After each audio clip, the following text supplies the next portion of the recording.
जय जय श्री राधे।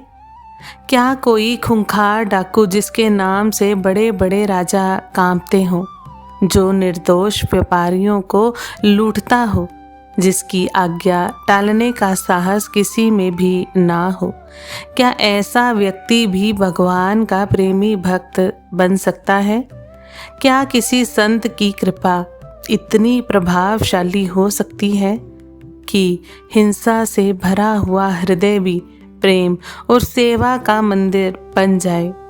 आज हम आपको सुनाने जा रहे हैं वृंदावन धाम की एक ऐसी सत्य घटना, जिसमें एक डाकुओं का सरदार श्री हरिवंश महाप्रभु की कृपा से ऐसा बदला कि वही वैष्णवों का सेवक बन गया। और केवल वही नहीं, एक व्यापारी जिसने पहले केवल प्राण बचाने के लिए श्री राधा वल्लभ श्री हरिवंश, राधा वल्लभ श्री हरिवंश नाम लिया, वह भी सच्चा भक्त बन गया। भक्तों, ये केवल कथा नहीं, ये नाम की महिमा है, गुरु कृपा की शक्ति है और वृंदावन धाम की करुणा है। तो आइए प्रेम से बोलिए श्री वृंदावन बिहारी लाल की जय, श्री राधा वल्लभ लाल की जय, महाप्रभु श्री हरिवंश चंद्रजू की जय। भक्तों, आज का श्री वृंदावन धाम, जहाँ हर प्रकार की सुविधा उपलब्ध है, जहाँ लाखों भक्त दर्शन के लिए आते हैं, एक समय ऐसा भी था जब ये संपूर्ण क्षेत्र घने जंगलों से भरा हुआ था। यदि हम विक्रम संवत की 16वीं शताब्दी की बात करें तो वर्तमान पंचकोशी वृंदावन हिंसक जीव जंतुओं से सेवित घोर निर्जन वन था। चारों ओर यमुना जी बहती थी और उस समय यमुना जी आज की तरह छोटी धारा नहीं, बल्कि विशाल नदी के रूप में प्रवाहित होती थी। उनमें बड़ी बड़ी व्यापारिक नावें चला करती थी, क्योंकि उस समय व्यापार मुख्य रूप से जल मार्ग से ही होता था। उस समय वृंदावन में कोई बस्ती नहीं थी, लेकिन आसपास के जंगलों में लुटेरे और डाकू छिपकर रहते थे। वे व्यापारियों से जबरदस्ती कर वसूलते और विरोध करने पर उन्हें लूट लेते थे। इन डाकुओं में सबसे अधिक शक्तिशाली था नरवाहन। वह शेरगढ़ के आगे यमुना तट पर स्थित बंगाम का रहने वाला था। उसका इतना आतंक था कि बड़े बड़े राजा भी उससे भय खाते थे। उसने अपनी सेना बना ली थी और स्वयं को राजा घोषित कर रखा था। उसकी आज्ञा टालने का साहस किसी में भी नहीं था। लेकिन भक्तों, जिस वृंदावन में भगवान की कृपा हो, वहाँ सबसे कठोर हृदय भी अधिक समय तक कठोर नहीं रह सकता। उन्हीं दिनों विक्रम संवत 1590 कार्तिक शुक्ल त्रयोदशी के दिन श्री हरिवंश महाप्रभु इस निर्जन पंचकोशी वृंदावन में पधारे। वे अकेले नहीं थे, उनके साथ उनके शिष्यगण थे, उनकी धर्मपत्नी थी और सबसे विशेष उनके आराध्य श्री राधा वल्लभ लाल जी महाराज का दिव्य स्वरूप भी साथ था। भक्तों, जब ब्रजवासियों ने श्री हरिवंश महाप्रभु का अलौकिक सौंदर्य देखा तो वे मंत्रमुग्ध हो गए। महाप्रभु ने ब्रजवासियों से कहा, हम परिवार सहित वृंदावन में निवास करना चाहते हैं। ये सुनकर ब्रजवासी अत्यंत प्रसन्न हुए। उन्होंने श्री हिताचार्य जी को तीर कमान देते हुए कहा, गोसाई जी, आप ये तीर चलाइए। जहाँ तक आपका तीर जाएगा वहाँ तक की भूमि आपकी होगी। श्री हरिवंश महाप्रभु ने तीर चलाया और जहाँ वह तीर गिरा उसी स्थान को अपना निवास बनाया। वही लताओं का छोटा सा मंदिर बनाकर उन्होंने श्री राधा वल्लभ लाल जी को विराजमान किया और अष्टयाम सेवा प्रारंभ की। भक्तों, वृंदावन में कुछ अद्भुत होने लगा। जो हिंसक पशु थे वे शांत होने लगे। जो चोर डाकू थे उनका मन स्वतः ही बदलने लगा। सबको ऐसा लगने लगा जैसे इस वन में कोई दिव्य शक्ति आ गई हो। जब ये समाचार डाकुओं के सरदार नरवाहन तक पहुंचा तो वह भी कौतूहलवश महाप्रभु के दर्शन करने आया। उस समय श्री हरिवंश महाप्रभु जी अपने शिष्यों के साथ प्रेम की वार्ता कर रहे थे। नरवाहन ने जैसे ही उनके मुख से निकली मधुर वाणी को सुना, उसका हृदय कांप उठा। उसे अपने पापों पर ग्लानि होने लगी। उसने रोते हुए कहा, प्रभु, मैं अत्यंत पापी हूँ, मुझे अपनी शरण में ले लो प्रभु। भक्तों, यही तो संत की महिमा होती है कि वे किसी का अतीत नहीं देखते, वे केवल हृदय देखते हैं।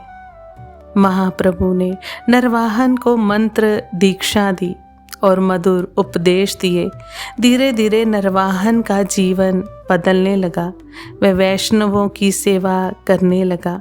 उसने श्री राधा वल्लभ लाल जी के लिए मंदिर बनवाने का भी संकल्प लिया और विक्रम संवत 1591 कार्तिक शुक्ल त्रयोदशी के दिन उस मंदिर में श्री राधा वल्लभ लाल जी का प्रथम पाठ उत्सव बड़े धूमधाम से मनाया गया। हालांकि भक्तों, नरवाहन का स्वभाव पूरी तरह बदला नहीं था। अंदर कहीं ना कहीं राज सत्ता और कठोरता अभी भी शेष थी। एक दिन एक धनी जैन व्यापारी बड़ी बड़ी नावों में सामान लेकर यमुना मार्ग से जा रहा था। राज कर्मचारियों ने उससे कर मांगा, लेकिन व्यापारी ने देने से इनकार कर दिया। युद्ध हुआ और व्यापारी पराजित हो गया। उसे पकड़कर नरवाहन के सामने लाया गया। नरवाहन ने क्रोधित होकर आदेश दिया, इसका सारा धन राज्य कोष में जमा करा दो और इसे कैद खाने में डाल दो। कई दिन बीत गए, व्यापारी धन नहीं मंगा सका। तब नरवाहन ने उसे मृत्यु दंड की सजा सुना दी। भक्तों, अब कथा में सबसे अद्भुत मोड़ आता है। राजा की एक सेविका ने ये सब सुन लिया। उसका हृदय दया से भर उठा। रात्रि में वह भोजन लेकर व्यापारी के पास पहुंची और बोली, यदि तुम अपने प्राण बचाना चाहते हो तो तुलसी की कंठी पहन लो, तिलक लगा लो और रात भर जोर जोर से बोलो, राधा वल्लभ श्री हरिवंश, राधा वल्लभ श्री हरिवंश। उसने कहा, हमारे राजा को इन नामों से बहुत प्रेम है, शायद तुम्हारे प्राण बच जाए। भक्तों, व्यापारी ने वैसा ही किया। आधी रात को उसने ऊंचे स्वर में पुकारना शुरू किया, श्री राधा वल्लभ श्री हरिवंश, श्री राधा वल्लभ श्री हरिवंश। सुनसान रात्रि में जब ये नाम नरवाहन के कानों में पड़ा तो वह तुरंत उठकर कैद खाने की ओर दौड़ा। वहां पहुंचकर उसने देखा कैदी भगवान और गुरु का नाम ले रहा है। नरवाहन भाव विभोर हो गया। वह उसी व्यापारी के चरणों में गिर पड़ा जिसे वह कल मृत्यु दंड देने वाला था। उसने पूछा कि तुम कौन हो? व्यापारी ने वही कहा जो सेविका ने उसे सिखाया था। व्यापारी ने कहा, मैं श्री हरिवंश महाप्रभु का शिष्य हूँ। इतना सुनते ही नरवाहन कांप उठा। उसकी आंखों से आंसू बहने लगे। वह बोला, मुझसे बहुत बड़ा अपराध हो गया। कृपा करके ये बात गुरुदेव से आप मत कहिएगा। भक्तों, देखिए, गुरु और भगवान के नाम की महिमा जिस व्यक्ति को फांसी देने वाले थे उसी के चरण पकड़कर क्षमा मांगने लगा। प्रातःकाल होते ही व्यापारी को स्नान कराया गया, नए वस्त्र पहनाए गए, उसका सारा धन उसको वापस लौटा दिया गया और नरवाहन ने उसका चरण स्पर्श करके सम्मान सहित विदा किया। उस व्यापारी के हृदय में ये घटना अमिट छाप छोड़ गई। उसने सोचा, जिसके नाम का झूठा श्रेय लेने मात्र से मेरे प्राण बच गए, यदि सच्चे हृदय से उनकी शरण में ले लूं तो न जाने क्या प्राप्त हो जाए। वह तुरंत वृंदावन पहुंचा और श्री हरिवंश महाप्रभु के चरणों में गिर पड़ा।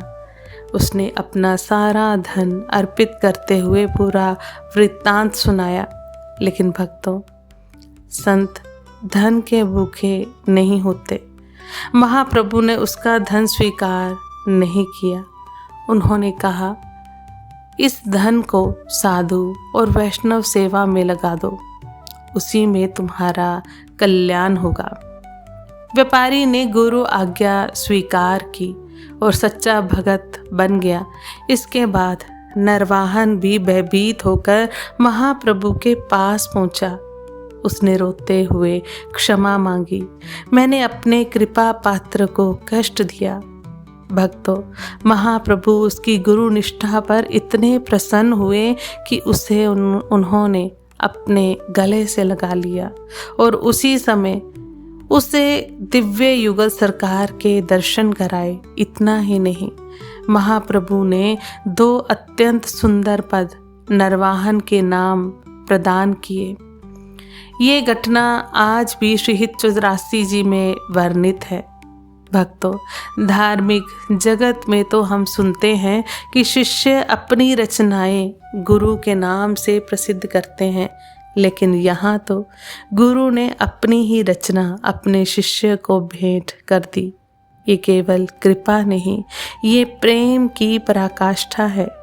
तो भक्तों, इस कथा से हमें क्या शिक्षा मिलती है? कोई कितना भी पापी क्यों ना हो, यदि उसे सच्चे संत का संग मिल जाए तो उसका जीवन बदल सकता है। भगवान का नाम केवल उच्चारण करने मात्र से ही रक्षा करता है, और यदि वही नाम प्रेम से लिया जाए तो जीव का जीवन ही बदल जाता है। आज भी वृंदावन में श्री राधा वल्लभ, श्री हरिवंश ये नाम प्रेम से गूंजता है और भक्त श्री हरिवंश महाप्रभु की कृपा का स्मरण करके आंखों में आंसू भर लेते हैं। तो आइए भक्तों, हम भी ऐसे कृपालु गुरु चरणों में प्रणाम करें, जिन्होंने डाकू को भक्त बना दिया और व्यापारी को वैष्णव बना दिया। प्रेम से बोलिए, श्री राधा वल्लभ लाल की जय, महाप्रभु श्री हरिवंश चंद्र जू की जय, वृंदावन बिहारी लाल की जय, श्री राधा रानी सरकार की जय। आप सभी वैष्णवजन को श्री हरिवंशी श्री सद्गुरुदेव भगवान की जय हो। जय जय श्री हरिवंश।